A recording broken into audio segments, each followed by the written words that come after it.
Welcome to Business Success Tips, where you learn to make more money in less time and have a lot more fun. I'm your host, Paul Sanneman. I'm founder of Contractor Staffing Source. We make contractors build great teams. Dominic Caminata, I'm trying to get that right, from Grosso University, is talking to us today about sales, which is a very good subject because most contractors aren't really that good at it. So, Dominic, you've done a lot of sales training. What do you think are the big issues that contractors don't do well? Well, I think this industry just has a history of contractors that maybe had a background in sales or maybe had a background in installation. They try to start a business, and the sales process is very much wild, wild west, shoot from the hip. They just kind of make things up as they go. And some contractors can have some success doing it that way just because they're very knowledgeable of the trades. They're very passionate about their business and they wholeheartedly believe in what it is that they're doing. At least I hope Mhm. they do. It's their business. They should believe in it. But Right. too few contractors actually have a structured sales process, a true finely tuned roadmap to the sale that allows them to really grow and scale a sales powerhouse properly. And a lot of what they find is the way that they sell is not really trainable to anybody else. And they're like, why can't I get anybody to sell like I do? Well, they're not the owner of the business. They don't believe in it the way you do. They're not as passionate about it as you are. So if you truly plan on building a high-powered sales organization or even taking your sales performance to the next level, you need a very, very well thought out, well planned out roadmap to the sale that's based on human psychology, how human beings make decisions that follows a very strategic process. See, like when I first came into the home improvement industry, I had zero sales background at all. I didn't know the first thing about selling. And thankfully, I was introduced to the Grosso 10-step sales process back in 2010 when I first entered the industry. And not knowing anything about sales, just learning the system, I sold over $1 million my first 6 months in the game in home improvements, not having a clue what I was even doing, just following the roadmap to the sale. So I think that's one of the big mistakes is contractors wait too long to really get systematized in their business and have a structured sales process that's trainable, replicatable, duplicatable, so they can grow a sales powerhouse. Well, now, whereas there's maybe it's an urban myth that salespeople are born, not trained, right? I'm sure Yeah, you've heard. so I address that often in my training. So now there are some natural things that certain people have, maybe they're born with, where they're naturally more confident, they're a little bit better at building relationships with strangers, they're more socially outgoing, more, extroverted versus introverted. So there are some natural things that can make a good salesperson, but the best salespeople are not born from the womb. They are trained and coached to be the best. You can have reasonable levels of success just by being who you are and radiating that confidence. But if you want to be a true shining star in the industry, be a true top 1% performer, you got to master the art that is home improvement or in-home selling. And the good news is it is learnable, and that should be encouraging for everybody watching this is you don't have to be a natural born salesperson. And I'm a great example of that. I, by no means necessary, was a natural born salesperson. When I first got into the business, I was very timid. I was very shy, more introverted in nature, and I had thin skin. So I was easily thrown off. I had people steamrolling over me at the negotiating table.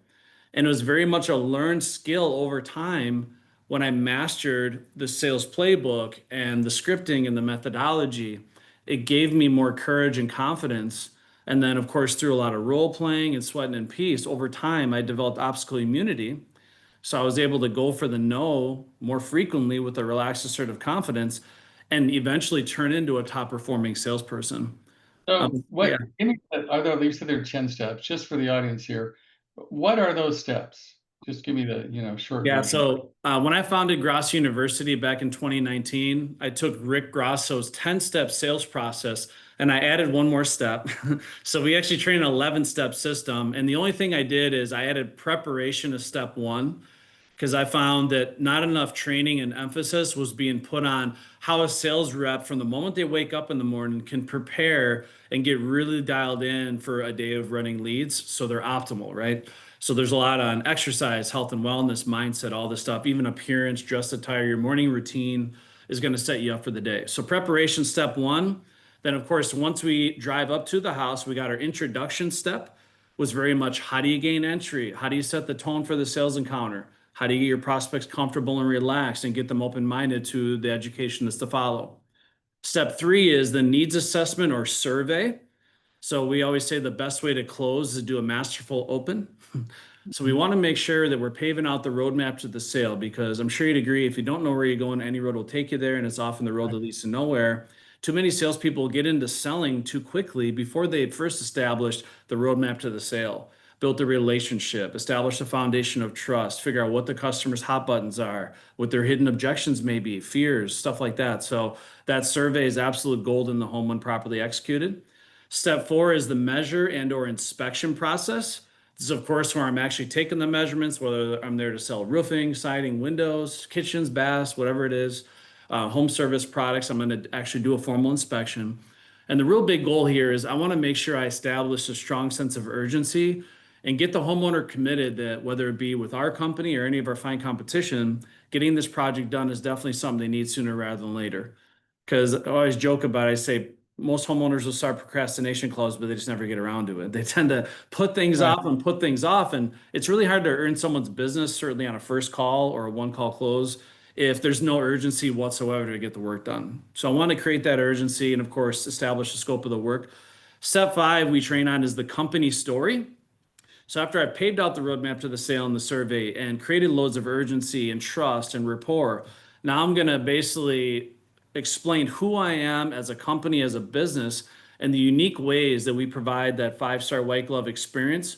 Because I'm sure you'd agree, any home improvement project is only as successful as how it's installed and how that company stands behind it.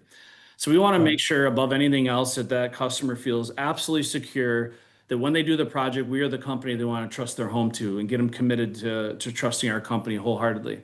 So we do a masterful company story as step five. Then we move into what we call evolution, which is our industry options section. I'm sure you'd agree a lot of salespeople run into shop around as an objection.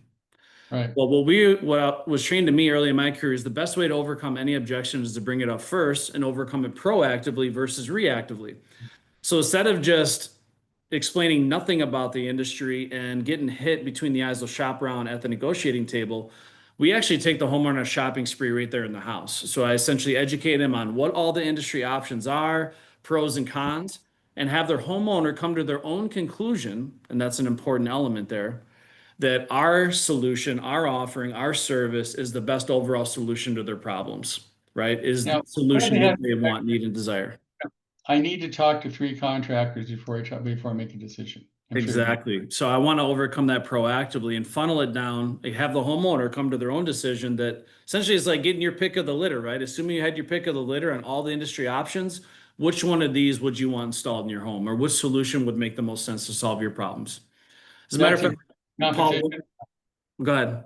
You actually bring up the competition by name, or you just sort of allude to them? Sometimes, not often. We just kind of generalize certain types of products and materials, and sometimes brands will come up, but we don't say it in a negative way where we're bad mouthing the competition. We're just explaining very matter of fact and differentiating our offering versus what else is available in the industry. And it's Okay. very educational how we do it. It's more you're giving them a guided tour through the industry instead of just bad mouthing. And the way we tee this up, Paul, is I ask the homeowner a question. I say, Paul, let me ask you a question. How much money would you invest in a new product, service, or solution that does not solve your problems? Obviously, it's a redundant question. How Zero, much right? would that be worth to you? It would be worth nothing, right? Now, let me Right. ask you another question. How long would you want those problems solved for? Just initially or permanently? Obviously, permanently. Sure, another rhetorical question, So right? if you're like most of our customers, you want to get this project done once over and not have to do it over and over. Am I right? So as we go through the industry options, what we're going to do is take you on a little guided tour as to what's available to you. And that's the only question I want you to ask yourself. Is that truly a permanent solution to my problems? Fair enough. Mhm. And that's important because I want the prospects more concerned over the problems that this solution is solving more so than how much it's going to cost me. Because Right. obviously you get what you pay for. To solve their problems permanently, naturally they may have to invest a little bit more initially, but it's also going to become the least expensive investment they can make because they're not having to do it over and over. Okay. So that's why we can say openly in the house, like there are companies that can beat us on price. We'll be the first to admit it. But the good news is nobody can beat us on cost. And I'll explain to you very clearly why we offer the least expensive long-term solution money can buy. Okay. So a return on investment. So that's evolution. It's a very powerful part. As a matter of fact, that's one of the most commonly omitted parts of the masteral presentation that I think a lot of companies could benefit from. And we have extensive training on it, of course. Then, of course, after I've taken them on the shopping spree, I want to do my product demo or my product presentation. So that's the next step of our 11-step process. Step 7 is the product presentation. So I always ask salespeople, what is the best close in the world? And I get a lot of different answers. Well, Rick Grosso always said over and over, the best close in the world is a masterful presentation.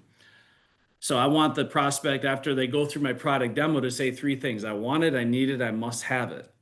If there's Right. high levels of need, want, and desire for the product you're there to sell, the close then becomes a natural conclusion. But I find a Right. lot of salespeople, they do these weak brochure demos, they're in and out, quickie, very short, shortcutted presentations, and there's just not high levels of desire. And now they kind of feel like at the negotiating table in the closing sequence, they're trying to strong arm somebody to doing something they don't want to do. Right. At the end of the day, if I summarize this whole front loading phase, I want the homeowner to be in a position where they're able to give me their informed consent. I want them to feel so educated that they can give me their informed consent, and I want them to have high levels of desire to move forward. I don't want them to feel like in any form of the fashion I'm having to strong arm them or high pressure them to doing something they don't want to do. So we Right. always say high pressure sales is lack of technique. But the front loading phase, the first 7 steps I just laid out for you, Paul, we call that getting to the green. So ideally, when I'm trying to close the business, close the sale and earn someone's business, I shouldn't feel like I'm in the woods, like hacking it out of Right. the woods or trying to chip it out of the bunker. I should feel like I'm on the dance floor, I'm on the green, and to earn their business, all it is a little tap in. That's it. Just a Right. little tap it in because I front loaded it so masterfully that really the only objection left on the table more often than not is not money. It's just affordability fitting into their budget on terms that make sense for them. So that's the front loading phase. So we're up to step 7. And then we get into the closing phase, the closing sequence, the roadmap to the sale, which we have our retail closing sequence, which is step 8. We have this whole sequence, which is absolutely powerful, called qualification. And this is essentially where in the close, we eliminate all objections to the sale and funnel everything down to money and affordability and get the homeowner to agree that they are educated enough and prepared to give us a yes or no buying decision while we're there. And this all tees up step 10, which is the major close. So this is kind of the Okay. climax What of you the just sales mentioned encounter. is you eliminate all the objections before you close, right? So Absolutely. That's you the get, goal. we're the right company. You like what we're doing. You like me, and you don't want to look for anybody. All those like 15 objections, and you get them to. The only reason you're not making a decision today is the money, or whatever you can like answer, right? Absolutely. Yep. Yeah. We funnel everything down to money and we get the homeowner to agree to give us a yes or no buying decision while we're here.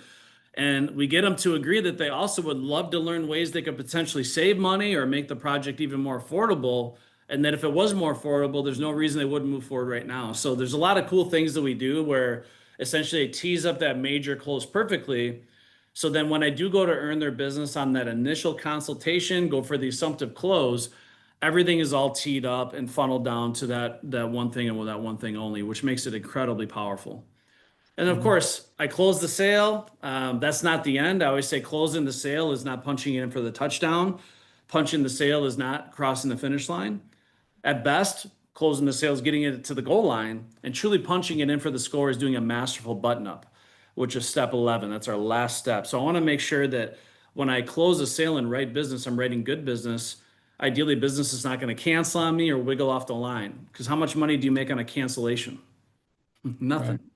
So we want to make sure that we're really buttoning up that sale, tying up any loose ends, and doing a cool down phase. So a lot of salespeople make the mistake they'll close the sale and it's like, how quickly can I get the hell out of here? And they squeal their tires, and the homeowner's like, what just happened? They were here for like an hour and a half, and they got what they wanted, and now as soon as they get close the sale, they're gone in 1 minute. It's like they kind of feel like they got taken advantage of. Right. So, yeah, the big moral of the story with our sales process is we want to invest time to build a relationship, provide a world-class education, deliver a masterful presentation. So the homeowner feels like they bought our service, our product, nothing was sold to them. Because people love buying things, but they have a guard up against being sold. Right. So we want to do this in a very high integrity, high professional way. And my responsibility and duty and obligation as a sales professional is making sure I am providing enough education and information where that homeowner can buy from me right on the spot and they feel like they did their due diligence and they feel secure enough where they don't have to look at the other options available because we did that with them in the house on that shopping Well, spree. So for our audience here, can you give me, no name of the company, but some specific company that maybe had a closing ratio of, pick a number, 30% or something, and you got it up to 50 or 60% with your technology? yeah, there's all kinds of case studies I can point to. I mean, I've had it where even as little as a 1 day sales training boot camp, companies saw an immediate 15% jump in their sales revenue from month to month. And there's a lot of things that we work on at Grosso University, not only from a sales methodology, but also from a sales leadership and policy and procedure, lead handling etiquette, communication requirements, that all these things from accountability to sales process really come together to make a powerhouse sales organization. But I can just give you an interesting fun fact that on average, when a contractor bolts on a sales process to their business, they will see at least a 28% jump in their annual revenue. If Wow. assuming all things are created equal, on average, you will see a 28% increase or improvement in your annual revenue just by adding a sales process. So if that doesn't motivate those watching to like Well, try to that's get true. Because a lot of that goes to the bottom line because your overhead doesn't, nothing changes other than your gross. And when your exactly. gross goes up and your expenses don't go up, then your net goes up Yep. disproportionately, right? Yeah, and So, we empower salespeople to be that 50% plus closer because the thing I kind of laugh about it, I say, your prospects are not going to objection school. They're currently right, not sitting through courses and classes on how to not buy home improvements from you or home services from you, right? So you have to believe that if you have the right system, the right training, and the right strategy, next level preparation going into every home, that you have the opportunity to get the outcome you desire more often than not. So I think every salesperson should expect to earn that prospect's business more often than they're not. Because I'm sure you've heard this. People say it all the time. The sale is made on every sales encounter.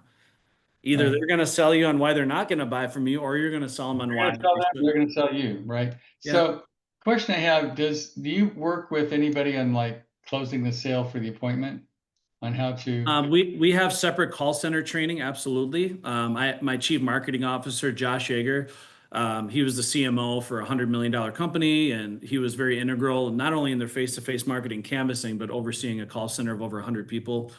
So we have a lot of training just on like selling the appointment, whether it's face to face or over the phone, right, selling the value of the visit, all that stuff. Because, every department really is sales and marketing.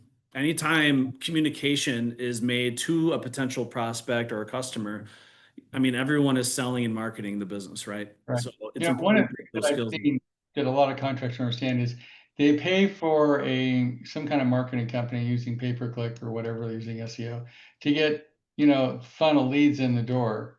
But the marketing company in most cases doesn't take responsibility at all. You got the lead, that's a qualified prospect, not our problem. And Yep. then what happens at that point is instead of closing, 50%, they close 20%.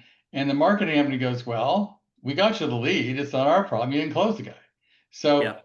I think it's important that, the sale's not made until the sale's made. So all the leads in the world are not going to do you any good unless you have a good sales process to close those leads.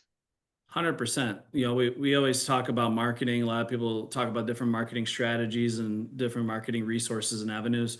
I always just say the best marketing strategy you can have for your business is make sure your salespeople are expertly trained to sell the leads you have.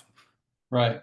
So if you Because can convert at a much higher level, instead of converting at 10, 15%, if I can convert on 30, 40, 50%, what would that do to your ability to grow and scale your business? like And that, your cost per sale drops in half, right? oh, for sure. Yeah, absolutely. And it is a balancing act, right? Is working on more creative ways to generate more appointments, more opportunities, more at bats, but making sure that I'm holding my salespeople accountable. And this is where, how I hold my team accountable, how I benchmark them, what policy and procedures are in place for my sales team to make sure that there's lead handling etiquette and communication requirements clearly spelled out so they're not taking these leads for granted. This isn't every sales team, but a lot of sales teams over time, the salespeople become lead babies. They just kind of have the sense of entitlement and they just become ungrateful for what it takes to generate an actual appointment. So they just kind of go through the motions and they don't truly dig their heels in and give it 100% effort on every Right. lead. So we want to push back on that. We want to make sure we are holding them accountable and making sure we have the right accountability measures in place to know that every salesperson, when they leave a home or they leave an appointment, you know for certain that they did everything they could to earn that prospect's business. Absolutely. So Dominic, if people want to get in touch with you to explore how this might work for them, how do they do that? So you can go to grossouniversity.com. We're not hard to find. As a matter of fact, if you just research home improvement sales training on Google, we're pretty easy to find. One thing I can tell you is we have more 5-star reviews than any other sales training group, which is why our SEO is pretty good on Google. And we have training opportunities where if you're brand new to selling or you've been selling your whole life, we can basically show you how to take your sales career to the next level. For example, I just had a $2.5 million producer last year, went through our training. This year they're pacing 3.6 million. Hmm. So just by going through the training, seeing a $1.1 million increase in their performance, and that's stuff we see all the time. And And we the actually ROI, have, go ahead. I would say the ROI among anything you can invest in, the ROI in increasing your sales, your closing ratio is probably the best investment you're ever going to make. Absolutely. So one thing I just wanted to promote here is Grosso University, the second Monday of every month, has our flagship training, which is called our Sales Academy Masterclass. And essentially, anybody watching this, what we allow them to do, it's 100% virtual. So you can do it on your phone, you can do it at your office, you can do it at your home, anywhere you can imagine. We have our head sales trainer, Daniel Coombsbury, take all the students through a 2-week deep dive into home improvement selling, the art of the in-home sale. And at the end of the 2-week training, you literally get tested and certified as a Grosso University sales warrior, fluent at the sales methodology. And then we have opportunities, of course, if they want to continue on for post-training education and support. But this 2-week deep dive will change your life in ways you can't even imagine. And you can literally go from zero to hero or from hero to legend, like whatever level you're at, we guarantee you're going to be able to level up and take away some tangible elements that are going to help you sell more jobs and make more money. Now, how is this priced? Just curiosity.